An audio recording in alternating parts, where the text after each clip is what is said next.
Hey, everybody, I'm David Bloom. I am co-founder of Next TMT. I am joined, as always, by my esteemed co-founder, Daniel Frankel. As we talk about all things technology, media, and telecom, you can read our newsletter, you can watch this in video, or listen to it on Spotify and other places in audio, depending on your need to consume our breathless, but also brilliant gems of wisdom. This week, we're looking at things like the ever complicating land of TVOS with Vega and Ventura doing new stuff, looking for attention. The Saudis and Jared Kushner are looking to take one of the world's biggest game publishers private for $55 billion, including $20 billion in debt. How long, we That's ask, a little chunk. before the media companies in Hollywood start making real money instead of just manipulating P&Ls to look like they're making a profit, but, not really. Elon Musk's boycott of Netflix, gambling with Kalshi and Don Jr., and the WNBA facing all kinds of challenges. Finally, SNL comes back. It's season 51, which is not nearly as cool as season 50. So, Dan, let's start with something that always seems to transfix you, perhaps less so me, but really important in terms of the business of online video, which is TVOSs and the war going on. What's happening with Ventura from our dear friends at the Trade Desk, and Vega from our, I'm sure, dear friends at Amazon. Well, Ventura isn't new. It's the new operating system from advertising technology company, the Trade Desk. And if you listen to some of the chatter in the advertising portion of the video business, there's a reason why the Roku channel has really doubled its market share in the last year. That company very effectively leverages its own content on its own platform for gain. And the Trade Desk at an opportune time is with a fairly kind of agnostic product that says, we don't have a dog in the hunt. We are a fair playing field for you to transact business. DirecTV is using it for its third-party OEM business. It wants to go in places like hospitality, smaller OEM smart TV suppliers, and offer them a kind of forked version of Ventura that will be home to its fast service and its other programming. So that's an early client win for them. It happened as Amazon this week also finally publicly announced its rejigger of its Fire TV operating system. It's called Vega. Which is a big deal because they've got don't they have I don't know, 150 million devices out there with Fire OS on them? Something crazy like that? Yeah, the OS. I mean, they're dirt cheap. They sell them on every Prime Day. Your first deal, the cheapest deal is some Fire OS based TV or challenge because or whatever. It was based on a modified, customized version of Android, Google's smartphone OS, which is made for smartphone. Quick to do, right? Everybody forked Android into something, all over China. All those little Android phones are just forked versions of Android, which is saves the hardware guy a lot of time, but also leads to other things. So they're getting out of that. It takes computational horsepower to run that operating system, more so than a simplified, made for streaming OS, which Vega is. Roku has said this for a long time, that we can operate more cheaply with OEMs and the various consumer electronic interests because our OS requires far fewer computational resources. I think the new device is a 4K streaming stick. This is the first device to get Vega.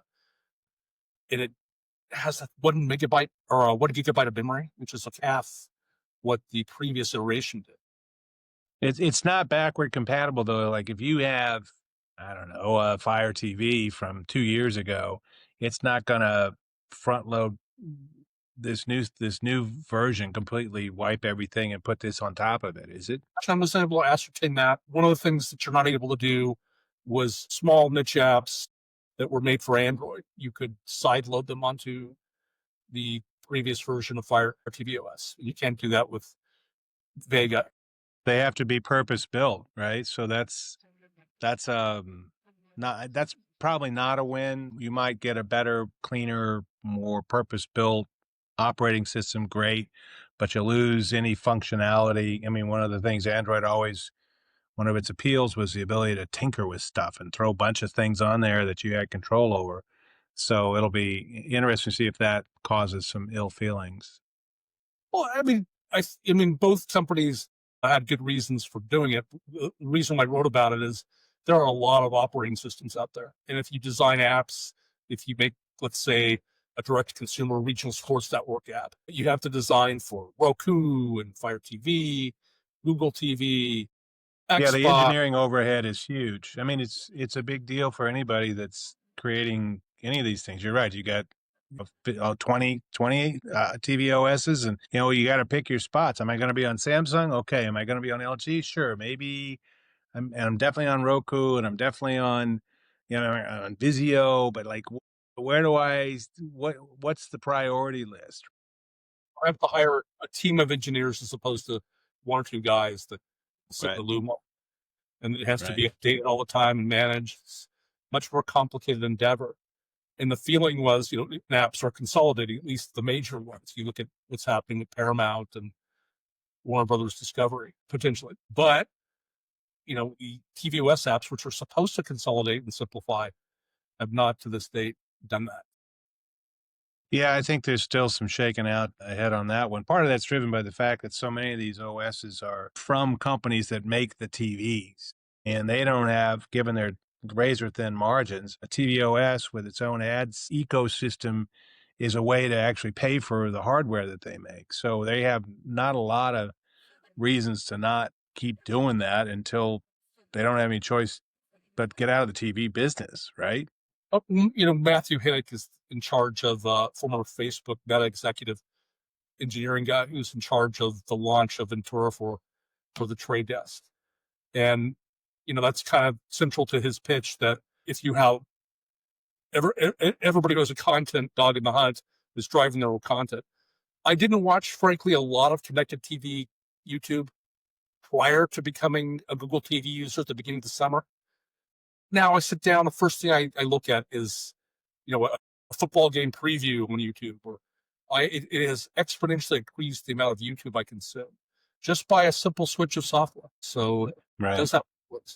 Well, I'm glad you're doing your part to help YouTube, which is obviously struggling so much in the market these days. I mean, I think shares of Alphabet are up like, I don't know, 30% this year. And I mean, so you doing your part, very important, Dan. So thank you. Well, they just had to settle with the president for $24 million because Okay, let's just be clear. This is a $3.5 trillion company. They spend that much in their couch cushion cleaning. I'm just saying.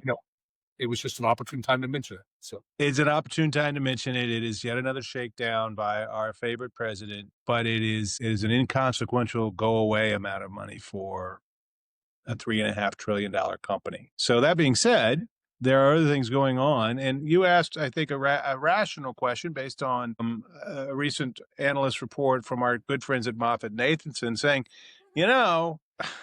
it's about time for Hollywood to start making some money, not just saying we're making a profit, but doing basically financial engineering.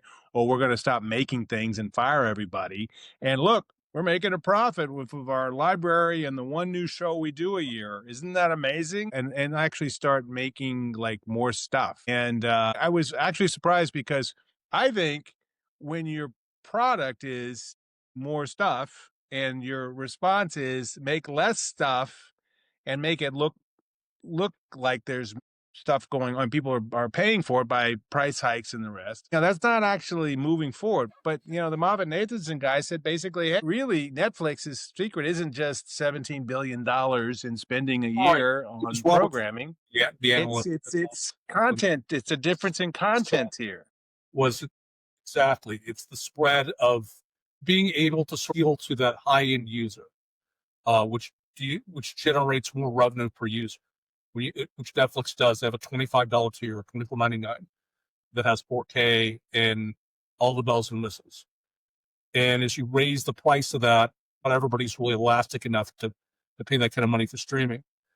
They also at the bottom have an ad-supported version that has just a couple of users simultaneously, one or two, I don't remember, but that's $8 a month.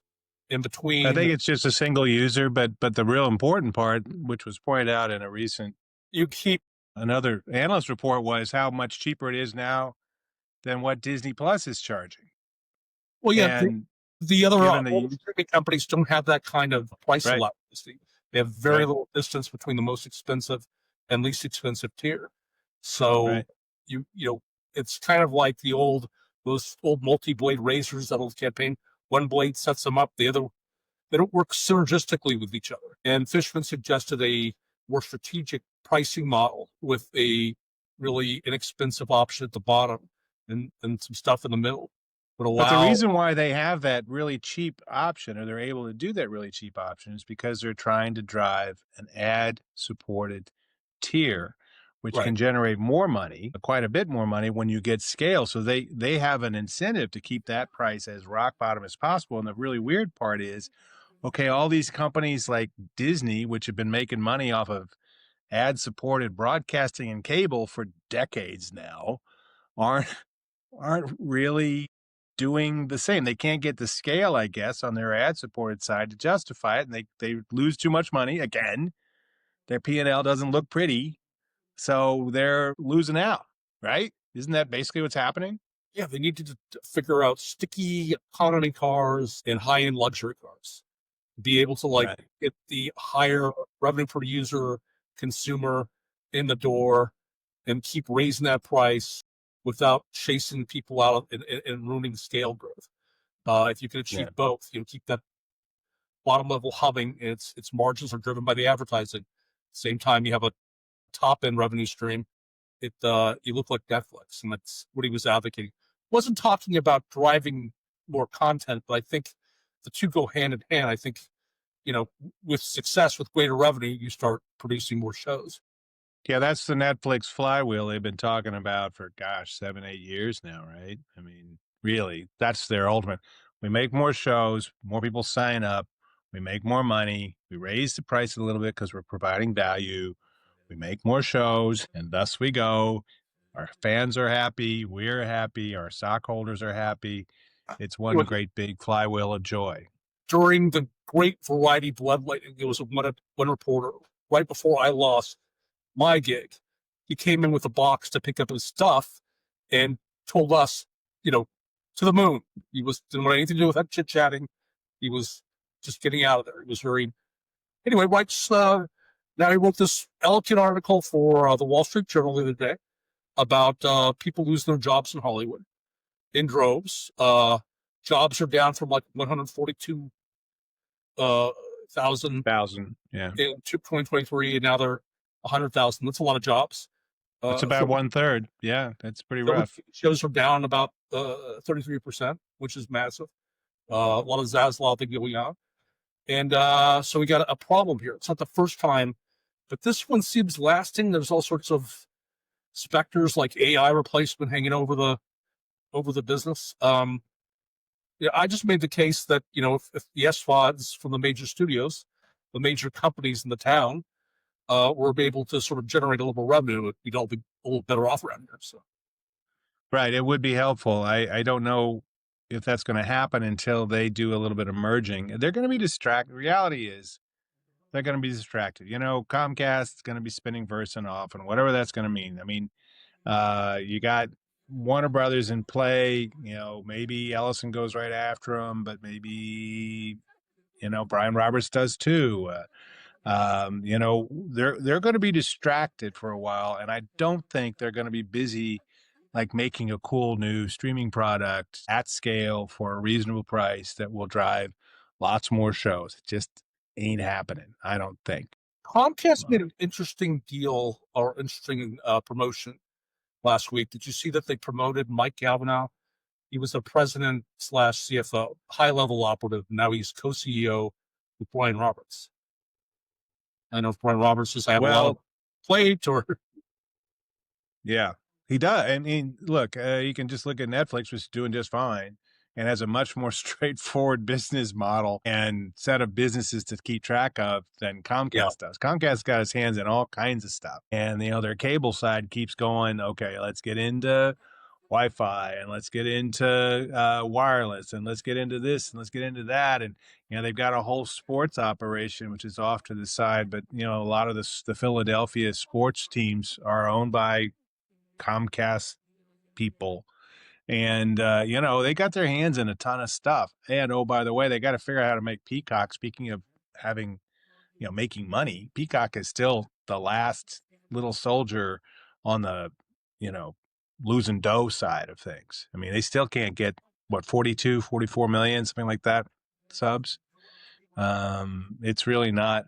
I mean, it's got some good TV rights. We talked a little bit about, or I mentioned the WNBA. Of course, NBC is going to count on the new NBA contract, which will be kicking in the next few weeks with the launch of the NBA. Right.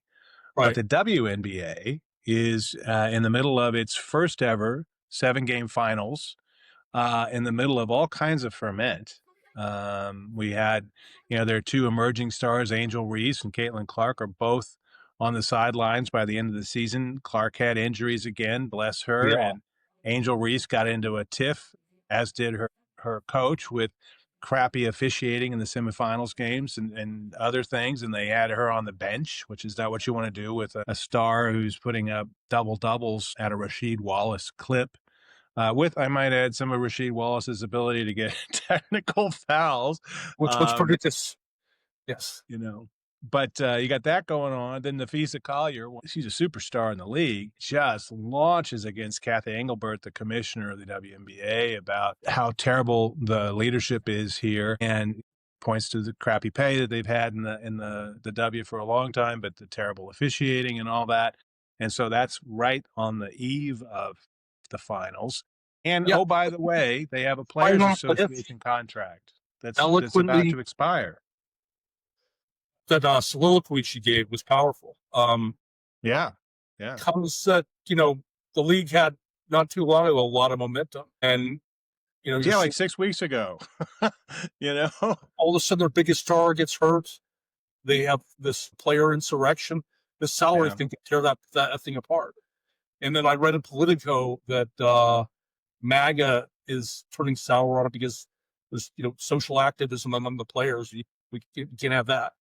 Well, not to mention that some of the players, big secret here, might like other people of the female persuasion, and you can't be having that in your sports heroes. No, you don't look at military or any part of American life, apparently. Right.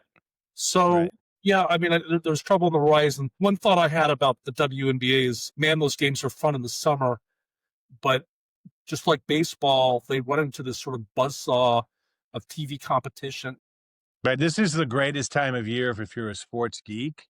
But like, what do you choose to watch, right? You got a whole bunch of baseball playoffs. You got, the season in college football and NFL starting to get interesting. You got English Premier League. If you're one of those people, it's kicking in, yesterday or the day before.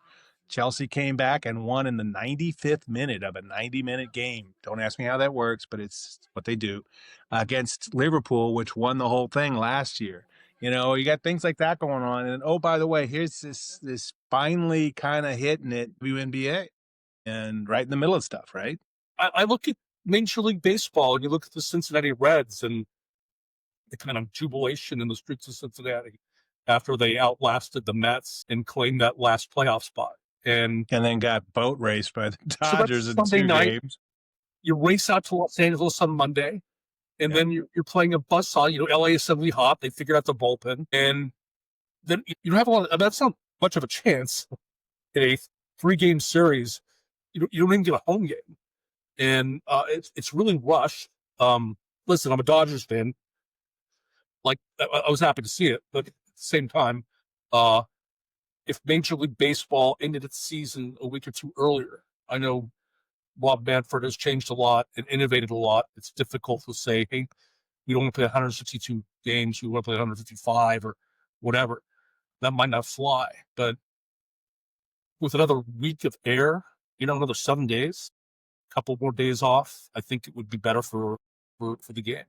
That postseason, it might be, but for whatever it's worth, I would just say, look, if you haven't figured things out after 162 games, going 5 games in a first round losers only, you couldn't even win your division playoff round. It's like, come on, whatever. But 156 games, great. You get a little more air in there. You add a couple more teams, so you got 32. This is probably coming down the pike along with other things with the rights.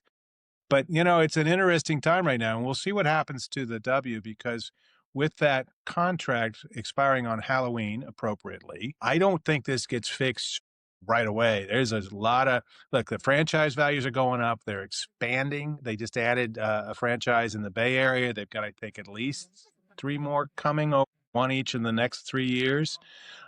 And people are paying good money to own a franchise in the W. The national deal was nothing to sneeze at. And what is Caitlin Clark? It's the league's biggest star getting paid. It's ridiculously low. So I think it's under 100,000. Yeah, exactly. And they just signed a deal with Versant, which surprised me. But I guess USA, part of Versant, has been not like we remembered there was a cable network called USA, but USA has been carrying some WNBA games, and they re-upped for a 50 game a year package, which kind of surprised me that, okay, so Versant's going to have sports rights. Okay, cool. Great. Warner Brothers has got him for those ACC games on what used to be Turner or whatever they call it now, Bleacher Report. So there's still going to be some sports and whatever cable is going to be going forward. And hopefully they're hoping it'll bring some eyeballs in. We're on the sports, something the sports TV.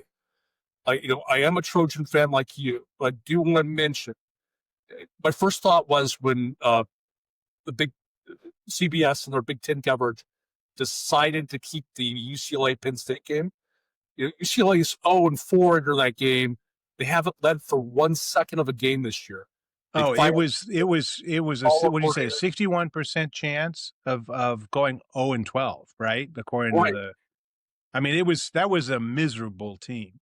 And then they fire their offensive coordinator last week, on top of firing their head coach 3 games in, 2 games in, whatever it was, because they were so miserable. So we're not waiting around. We know where this is going. He's out of here. So you have Rick Neuheisel, former Golden Boy quarterback in the 80s for UCLA, former coach who's now a CBS commentator. You have his son, who looks just like him, blonde hair and very charismatic, is the offensive coordinator on kind of an interim basis, the play caller. But he was the tight end coach, and they put him in as the interim this week. First game he ever calls against the number 7 ranked Penn State Nittany Lions, my nephew's team. My nephew's going to Penn State as we speak. I think he's in a period of mourning right now. But. Yeah, they're picked to win by 25 points, and UCLA has this controversial quarterback that's getting all sorts of NIL money from Tennessee by way of Los Angeles. Nico, pronounce it for me. Iamaleava. I think is the way we. Not well, below standard for 4 games. Somehow, the younger Neuheisel whispers a great game, plays out of his mind. 5 touchdowns, 300 yards of total offense. In the booth, the kid gets soaked with Gatorade and carried off by the field. His wife, who's gorgeous, comes and hugs him. This is like the post game on CNN. Yeah, the two of them look like a surfer couple from like Manhattan Beach, right? It's like they should be sitting with their surfboards next to them right after a volleyball match. Their golden flowing locks and their perfect tans. They look like, all that. But he's actually out in the Rose Bowl roasting his brain out and calling a pretty good game as far as the hell out of Penn State. So CBS takes this and actually runs with it and does something pretty good. I don't know that we, as Trojans, have a family moment to match that. It was pretty amazing to watch. So there's that. Yeah, I think Lincoln Riley's kids are a little young to be heartwarming young tight end coaches filling in for a fired Reggie Bush. First of all, I think the Trojans have gotten over hiring just random, hey, you used to play for us, maybe you can coach us guys. They had Clay Helton, the former coach. He came through with Southern Georgia. Georgia Southern, right. Yeah. He's done a couple of games with them, and I think that was helping him out and helping out the Trojans. So anyway, the son played quarterback, was the backup. Oh, right, yeah. So there's that. That's kind of heartwarming, except that they got smoked. Yeah. But well, speaking of sports, I weighed in a little bit about sports gambling, which is getting to be omnipresent. I mean, it is just driving all the shoulder content, lots of stuff during games, all the ads. It is like, and who am I to like say bad things about degenerate gamblers? Because I got my own issues, just not with gambling. But it is everywhere. And now there's been a new thing, which is these prediction markets, which started out doing stuff like predicting the outcome of elections, which was problematic in its own way in some cases. But like fact-based things. And basically you and somebody else set up a deal where I think so and so is going to win, and the other person says, "No, I think so and so is going to win." And the prediction market operators like Robinhood and Interactive Brokers and Kalshi and all those have they make the house vig off of that. Everybody's happy. Well, they weren't satisfied with just like elections and other stuff, and they got into sports gambling. And it's still kind of simplified, but the big thing that is potentially transformative is Kalshi came out this week with a way to get a much more sophisticated kind of thing, other than these guys win, these guys lose at whatever, however, the odds are that you set with the person you're doing the deal with. And, it's being taken as a real, so to speak, game changer in that space. And it's set share prices tumbling for the companies that own DraftKings and South Park. The last episode had a big portion of that episode was about Kalshi predicted markets. Yeah, right. So it's been bubbling up, but Kalshi's really taken up. And then, because apparently this is the theme of Next TMT this week, yet another area where some denizen of the Trump clan has their fingers involved. On an advisory board for Kalshi is one Don Trump Jr. Right, that they skewered that. Oh, he's on the company for himself. And his company is an investor in another company, Polymarket, and I believe is an advisor to them too. It just sucks. It's so corrupt. We can't do shit about it. And the other thing that's interesting about it is sports gambling, traditional sports gambling, such as it is regulated state by state under the Supreme Court decision of 7 years ago that took away the Congress's right to control all this. What the prediction markets do is actually controlled by a federal commodities trading futures commission. And so it's federally regulated, and it's not real clear. There's been some pushback. Hey, you really can't be doing this sports stuff. But, with D. Trump Jr., with Jr. involved, you can't really expect there's going to be a heavy hand of federal regulation. So I think what's going to change is because FanDuel and Flutter, those guys not happy because this is really eating into some chunk of their margin, to put it mildly, in a $30 billion business or whatever it is this week. So there was a court case involving crypto.com in Nevada this past week, and that may have some impact. But Kalshi and all these guys they're letting it rip. And with federal regulation, the word regulation is definitely in quote marks. I'm tempted just to fold up states and just head off to Saudi Arabia, where the streets are clean, poker's honest, And you can say what you want, according to Dave LaChapelle. Yeah, I read the New York Times story that said it was tied to, I guess it was a big free speech issue du jour at this festival. A lot of the comics mentioned the irony of traveling to Saudi Arabia to say what they wanted. And not one joke was, kind of recapped. But you know who did make a joke about it? About those guys? Saturday Night Live. So they snuck one in, which was like more power to them.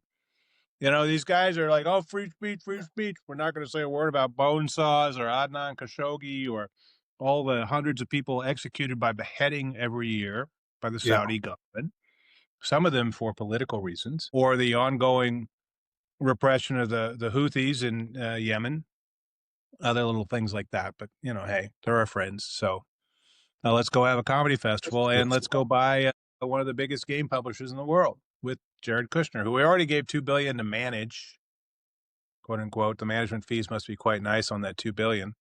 So Nothing for us to complain about. What'd you think about it? Did you watch Saturday Night Live last night?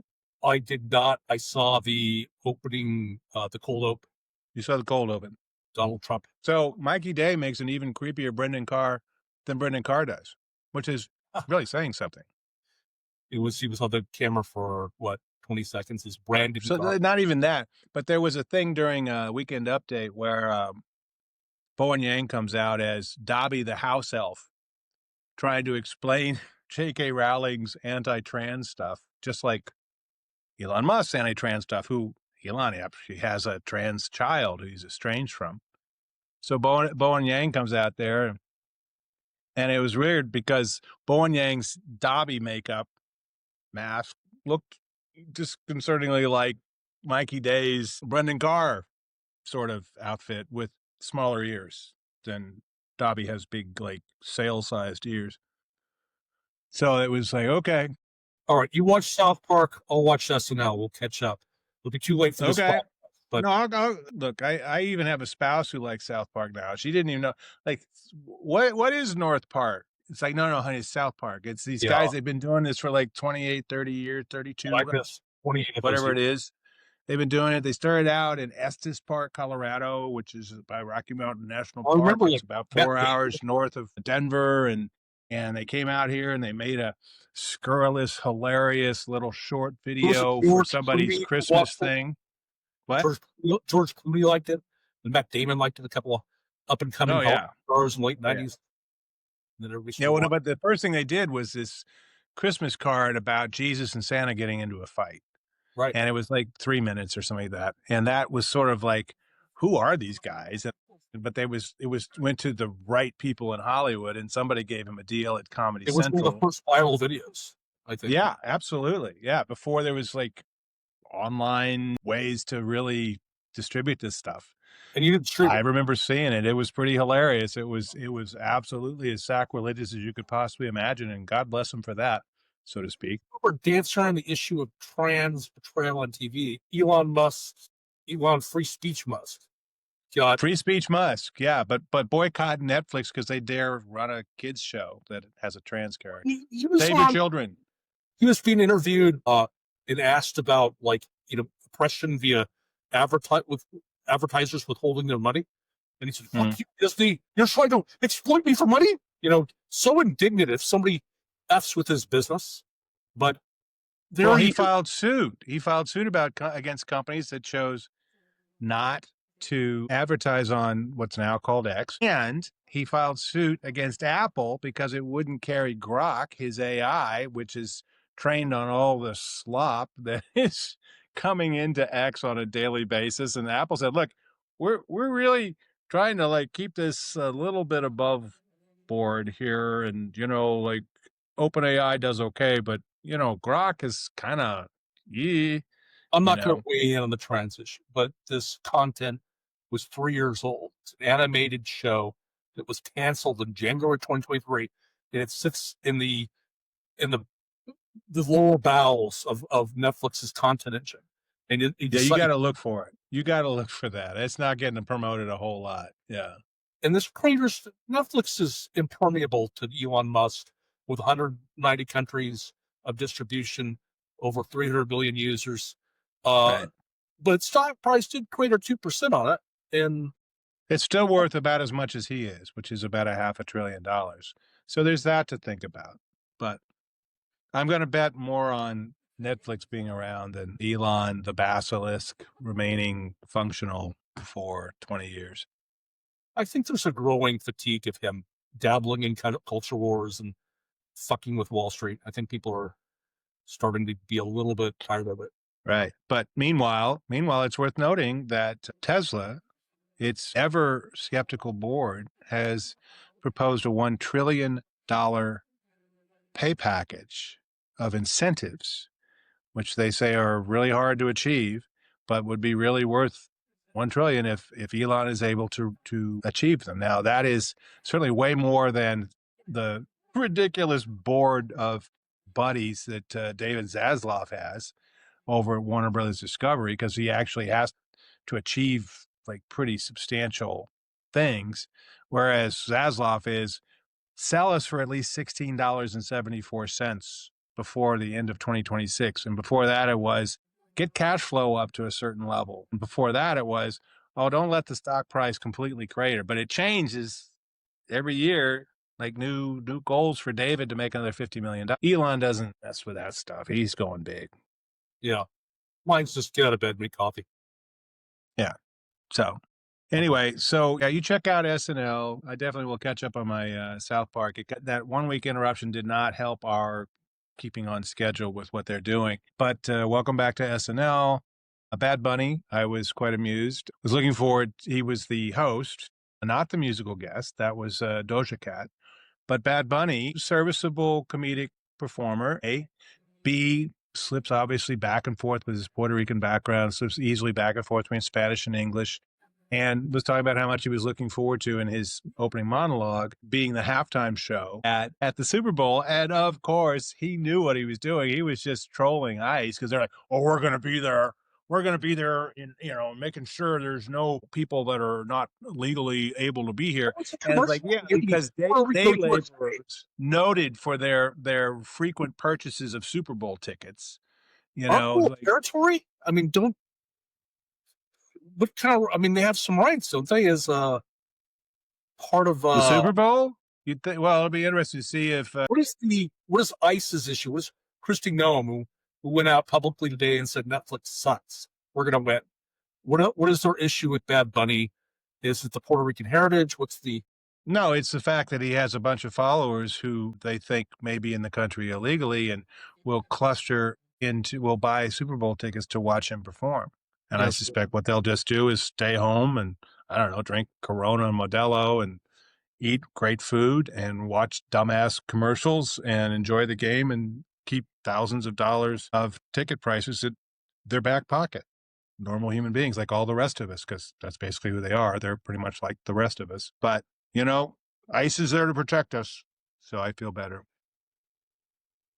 Crazy times we're living in, man. Crazy times. What else? Crazy times. So I think that should about do it. I do commend Colin Jost for stepping outside his Weekend Update co-head writer stuff to actually play a swole Pete Hegseth lecturing thousands of U.S. generals and admirals whom he required to show up from all points of the globe so he could lecture them with a kind of problematic sort of gay, thirsty TED Talk, followed by yet another meandering speech by our only president. His speeches by the end of 4 years are going to be really something. That's all I got to say. They're going to really be something. Peggy Noonan, who's not Bush's former gifted speechwriter. She wrote one of the great speeches of the 20th century, among other things. And she wrote in the Wall Street Journal a story headline, "The Embarrassing Pete Hegseth." Yeah. Yeah. Well, Peggy's old school, traditional white stocking Republican who kind of thinks that they may not like taxes, but they think government has some purposes, So she's an older generation of stuff. So, but the Journal's been firing at Hegseth for his many, many limitations for a while now. So anyway, with that, we should wrap this thing up. You can listen to Next TMT on Spotify and other audio outlets. You can watch us on YouTube and wherever else we may tuck this darn thing on socials. You can read us on Beehive and subscribe for free. Ask is subscribe to our YouTube channel. Yeah, subscribe to our YouTube channel. A member of a small but mighty legion of supporters. Yeah, our small but mighty legion. It's not even that small. This is a vast group of really smart people who want to know, hey, what's going on in those little peanut heads of David and Dan, and that like occupies their attention this week because it's pretty funny and kind of weird, and also keeps you up with what's going on in T and also T. So with that, I am David Bloom with my co-founder Daniel Frankel, and we are out of here. Thanks everybody. See you next week.